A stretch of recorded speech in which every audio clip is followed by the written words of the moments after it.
encuentro. Ruth, muchas gracias por asistirnos hoy por parte de la universidad. Eh, Les doy la bienvenida, les decía, a una nueva cursada, un nuevo encuentro, una nueva clase de esta Diplomatura Internacional en Teoría del Delito. Nos acompaña hoy el doctor Alfonso Zambrano Pasquel. Vamos a tener dos disertantes hoy, también el doctor Ricardo Basílico. El currículum vitae del doctor no hace más que demostrar la valía profesional y la jerarquía académica que posee. Hicimos un esfuerzo para resumir la cantidad impresionante de antecedentes que respaldan su trayectoria, así que vamos a proceder a mencionar algunos de ellos para dar curso a esta presentación. Les decía, el doctor Alfonso Zambrano Pasquel es profesor de Derecho Penal, Procesal Penal, Criminología y Política Criminal. Ha publicado 57 libros en Argentina, Chile, Colombia, Perú y Ecuador. Es autor del proyecto del Código Penal para Ecuador del año 95, 1995, y coautor del Código Procesal Penal de Ecuador del año 2000, junto a los profesores Walter Guerrero Vivanco y Edmundo Durán Díaz. Ha publicado innumerables trabajos de la especialidad, fue conferencista y profesor invitado en España, Colombia y Argentina. Actualmente es profesor de posgrado en la Universidad Central del Ecuador y en la Universidad de Guayaquil. Es comentarista junto a otros juristas del Código Penal argentino, obra de próxima publicación. Y es miembro de la Academia Mexicana de Criminología de la Cámara Alta de Juristas de Brasil en temas penitenciarios. Y es miembro fundador de la Academia Ecuatoriana de Ciencias Penales y Criminológicas. Seguramente les aviso a todos, estamos promediando las 17:30 aproximadamente, lo evaluará también el doctor Zambrano. Un break hasta las 17:50, donde va a retomar el curso y la clase del doctor Ricardo Basílico. Como les anunciaba, lo conocen, vamos a hacer un pequeño recorrido de su trayectoria también. Es doctor en Ciencias Penales por la Universidad de Kennedy de Argentina y UNED España. Es doctor en Derecho Penal y Procesal Penal con calificación sobresaliente cum laude por unanimidad por la Universidad de Sevilla, España. Es presidente en Argentina del Instituto Peruano Argentino de Derecho Penal, es profesor de posgrado y doctorado de la Universidad Nacional de Lomas de Zamora, Universidad de Kennedy, Universidad Austral y Universidad Católica Argentina. Es miembro titular de la Sociedad Mexicana de Criminología y es delegado embajador del Parlamento Internacional de Educación en Representación Argentina. Doctor Alfonso Zambrano, es un gusto volverlo a escuchar, tenerlo en este espacio académico. Es suyo el auditorio. Muchas gracias. Hola, ¿qué tal? Buenas tardes. Cumplo con saludar a todo el auditorio. Ya al momento ya son 25, seguramente va subiendo. Es una grata oportunidad compartir también hoy con el profesor Ricardo Basílico. Creo que la amistad y el afecto de él están por encima realmente de mi conocimiento. Pero en verdad, cuando, como en mi caso, ha transcurrido algunas decenas de años y la suerte de estar vinculado al estudio de la doctrina y la dogmática penal, procesal penal, también en la criminología de la política criminal, seguramente me permite tener un acopio de experiencia, aparte del conocimiento que por supuesto proporciona el estudio, y además en el ejercicio de mi vida, pues la docencia, como ocurre generalmente en Argentina, no permite a los profesores supervivir el ejercicio de la docencia, de manera que, al igual que muchos, yo soy, además de docente, soy un abogado litigante, y probablemente allí se pone en juego la importancia que tiene el conocimiento de la mejor doctrina posible, conforme siendo esta una charla panorámica. Yo me he comprometido y les voy a hacer llegar algunas publicaciones que tienen relación con algunos de los comentarios. La penúltima de mi Fundamentos de Derecho Penal y Teoría del Delito es un libro de 850 páginas. Hay una edición de este año que pasa las 900 páginas. Es que, mire, cuando abordamos hablar de teoría del delito, a mí se me ocurrió hoy en la mañana, mientras pensaba algunas ideas a compartir. Siempre lo recuerdo a José Sáez Capel, distinguido jurista ya catedrático emérito también de la UBA de Buenos Aires. Y Pepe decía cuando conversamos, uno puede conocer bastante bien de un tema, pero siempre primero hay que coordinar las ideas sobre lo que se va a exponer. Y para mí la teoría del delito es un edificio gigante, precioso, que ha estado en construcción. Porque cuando nosotros estamos pensando y si revisamos los clásicos en el estudio de la dogmática penal, fácilmente apreciamos que se pasó, por ejemplo, de una concepción psicologista de la culpabilidad a una concepción normativa de la culpabilidad, a una concepción normativa y del juicio de reproche que, revisando tiempos, Reinhard Franz publica la segunda publicación que hace en Alemania, es en el año 1907, más de 100 años. Pero qué importante, y hay que referirse necesariamente a Reinhard Franz cuando estamos hablando del estudio de la culpabilidad. Y la propuesta fue hablar un poco sobre la teoría del delito, la teoría de la tipicidad, pero en la propuesta que yo tengo, deben ser ya 40 años de cuando comienzo a dar clase, que yo soy belseliano, sí, pero no un belseliano ortodoxo, y voy a decir por qué.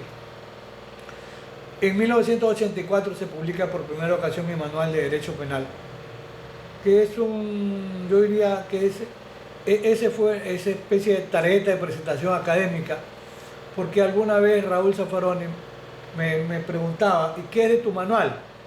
Yo le decía, bueno, han pasado 5, 6, 8 años, ¿y por qué no lo has vuelto a publicar?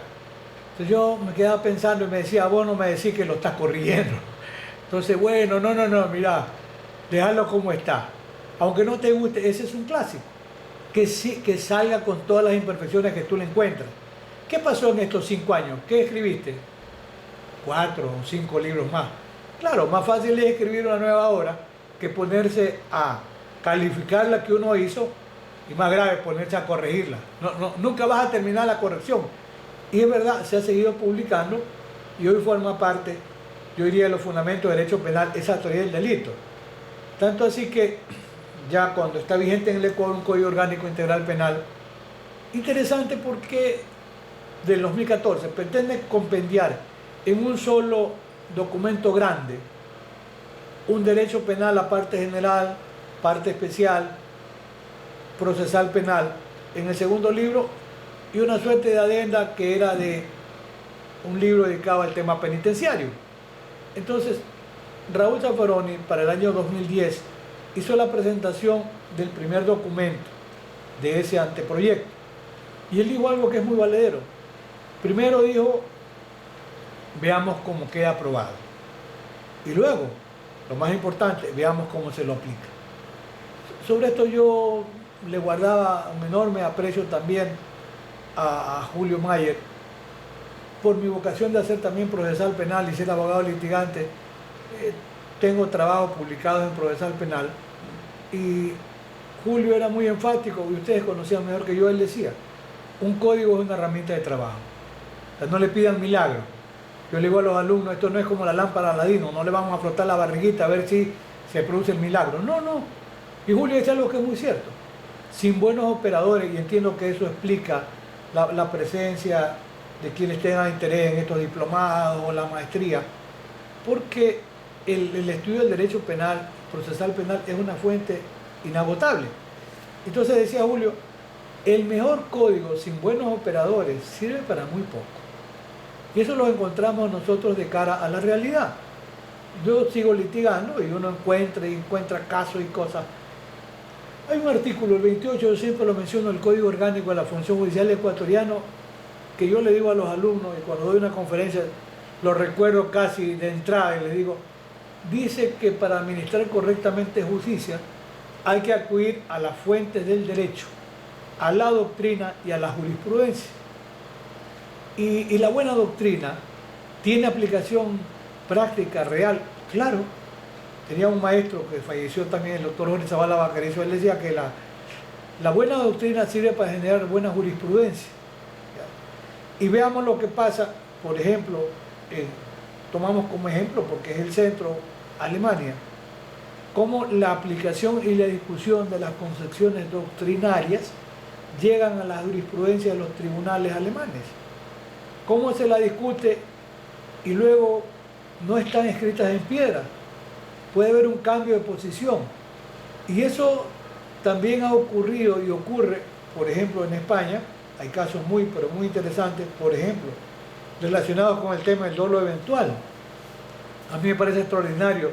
Tengo muy buenos amigos en España, pero uno de los más conspicuos seguramente es Jesús María Silva Sánchez. Y él hace una explicación sobre el dolo eventual que me parece formidable. Pero fíjense que cuando uno comienza a leer y a revisar, yo me encontré una anotación que me pareció formidable de, no obstante el tiempo, más de 100 años, de Reiner Frank, un poco leyendo. Hay un opúsculo formidable que publicó BDF con prólogo del profesor Fernández, uruguayo, y a mí lo que me ha dejado pensando muchas ideas, no obstante que Frank para su época hacía residenciar el dolo y la culpa en la teoría de la culpabilidad, pero Frank, en términos más futbolísticos, más argentinos, dio el puntapié inicial para empezar a hablar de la concepción normativa de la culpabilidad y el juicio de reproche.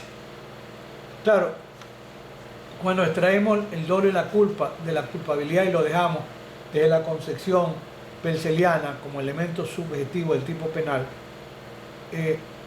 pero la culpa tiene contenido propio. Ese juicio de reproche o disvalor del sujeto, ya no del acto, porque el injusto típico lo vamos a encontrar y a configurar en la concepción del delito. Yo voy a explicar qué es la propuesta que yo durante 40 años he desarrollado, que no me la inventé yo porque dije hace un momento, yo soy berseliano, sí, no ortodoxo, no. Porque había, no era tampoco mucha, ojo, la información que llegaba, ni la que llegó a España en la década de los 60, ¿qué llegaba? Mejer, clásico causalista. Claro, tenían los españoles, para mí el más importante jurista de habla hispanoparlante sin duda, don Luis Jiménez de Azúa. Era extraordinario, ustedes tuvieron la suerte de tenerlo en Argentina. Y don Luis Jiménez de Azúa, cuando, imagínense, 1918, la tesis doctoral de don Luis Jiménez de Azúa, siendo un gran causalista, que era un clásico. ¿Cómo se llama la tesis doctoral de don Luis Jiménez de Azúa? La sentencia indeterminada. Y cuando hoy hay la discusión en España y hay en Alemania, ¿qué pasa con esos sujetos a los que se le ha impuesto una pena? Porque eso lo declaró con capacidad de culpabilidad. Pero ese sujeto es una bomba de tiempo. Si es un violador múltiple, va a seguir violando. Si es un asesino múltiple, va a seguir asesinando. Depende del trastorno de personalidad severo que tenga, y eso lo estudiamos en la culpabilidad. Porque la gran pregunta que yo le hago cuando he tenido la posibilidad de participar en coloquios con psiquiatras, les digo, porque el concepto que tienen los psiquiatras sobre la culpabilidad, la capacidad de comprender la criminalidad del acto y determinar, de acuerdo con esa comprensión, es diferente a la que tenemos en el ámbito del derecho penal. Yo le hago una pregunta de cajón a los académicos psiquiatras. Esta persona se puede recuperar, se puede rehabilitar, y todos los re que son una mentira, como dice Raúl. Esos re no existen, son un invento, pero admitiendo que están constitucionalizados, esta persona es recuperable con ese trastorno de personalidad esquizoparanoide irreversible. ¿Y qué contestan los psiquiatras? No es recuperable. Entonces yo les digo, si no es recuperable, la pena no sirve. La pena tiene que cumplir determinadas finalidades. Y por eso, ¿por qué mencioné la obra emblemática de don Luis Jiménez de Azúa? Cuando él hablaba de la sentencia indeterminada, estaba hablando, si en un momento determinado, esta persona que revela una gran peligrosidad, habría que pensar en la posibilidad de aplicarle una medida de seguridad. Lo dijo hacia 1918, 1920. Obviamente en España no tuvo una aceptación mayor la propuesta del maestro Jiménez Azúa y se descartó. Pero hoy he visto trabajos en España de formidables profesores que están pensando qué pasa si una persona tiene una peligrosidad de tal magnitud que es irreversible, irrecuperable, es una bomba de tiempo. ¿Lo ponemos en libertad o le aplicamos una medida de seguridad post delito, post condena? Ese es un tema que también se discute, ojo, en Alemania. Entonces, había una siembra impresionante y si nosotros pensamos, para dar unas pinceladas así bastante rápidas, y la gran herencia que nos dejó Belling, que además de ser un gran penalista y un gran procesalista. Yo he revisado, traducido al español por supuesto, la posición de Belling, por ejemplo, con respecto a la prueba ilícita. Pero es una obra del año 1903. Y como dice un jurista colombiano, Oscar Guerrero, dice, después de esa conferencia del profesor Belling en Alemania, el derecho procesal penal no volvió a dormir en paz. Armó un avispero, 1903. Y en 1906 Belling hace la primera publicación sobre la teoría de la tipicidad. Pero ahí hacía referencia a que había elementos objetivos en el tipo penal. O en 1936, 32, por ahí, después de más de 20 años, admite la presencia de los elementos normativos en el tipo penal, sin llegar a admitir la presencia de los elementos subjetivos, que para mí se consolida muy bien con la posición del profesor Hans Belsen. Y yo dije hace un momento, en la línea de reflexión y de aclaración, yo soy finalista en mucho, pero desde hace 40 años, después de yo dije hace un momento, no es mucho lo que llegó tampoco a Argentina hacia los años 50, 60, lo que llegaba a España traducido al español. Además de la obra de Meher, nos llega la obra del profesor Belsen, de Henry Maurach, un gran finalista, del profesor Jeschek, que para muchos es el más grande finalista. No quiero yo entrar a discutir cuál sea el más grande. Yo siempre digo uno de los más grandes, que como los boxeadores, en esta categoría uno de los más importantes, sí, sin duda. Así somos un poco más democráticos en la academia. Pero lo que significó el aporte, a ver, y lo que les voy a comentar era una propuesta que también la aceptó Juan Busto Ramírez, el chileno extraordinario. El extraordinario fue alumno de Belcher y Armin Kaufmann, tuvo ese privilegio en Alemania. Y algún otro profesor chileno, también Cousiño Maquiver, también formado en Alemania. He visto algunos trabajos del profesor Frister en esa línea y me parece, cuando leo algún trabajo también del profesor Bert Schönemann, para mí el alumno alemán más destacado, el profesor Claudio Rocín, porque tiene algunos, el mismo profesor que ahora trabaja en Alemania, Luis Greco, pero él nace en Brasil. Él es catedrático, creo que el único jurista latinoamericano, él es brasileño, pero que tiene el rango de ser catedrático en Alemania. Y de Luis Greco, que acordaba hace un momento, él dice la importancia que va teniendo la doctrina en la actividad de los tribunales españoles, de los tribunales alemanes, y cómo se ha radiado hacia los tribunales también, no solo españoles, colombianos, peruanos, argentinos. Pero ya podemos ir mirando luego de un momento que la presencia de la doctrina no ha sido siempre tomada de un determinado autor en toda su extensión, y ya veremos con algunos ejemplos. Pero para avanzar en la idea, ¿cuál es la propuesta que yo tengo, Alfonso Zambrano Pasquel, de hace más de 40 años? Para mí, el delito está constituido por una manifestación de conducta que es típica y es antijurídica. Yo hago una segmentación, que hay dos juicios: el juicio de disvalor del acto, para concluir que una conducta, además de típica, es antijurídica, y yo afirmo, están allí ya los elementos constitutivos del delito. Yo sé que, y tampoco es la idea de llevar al convencimiento a nadie en absoluto. Alguna ocasión, cuando hablaba con Luis Gracia Martín, un profesor español que lamentablemente falleció. No falleció por el COVID, falleció antes por otra complicación, pero en tiempos de COVID. Y cuando hablaba con él sobre esta estructura del delito, porque él era un venceliano ortodoxo, terrible, él no creía ni en responsabilidad penal de personas jurídicas, ni en imputación objetiva, ni en autoría mediata, etcétera, no. Pero él decía cuando conversábamos que la idea que yo planteaba acababa seduciéndolo. Y le voy a...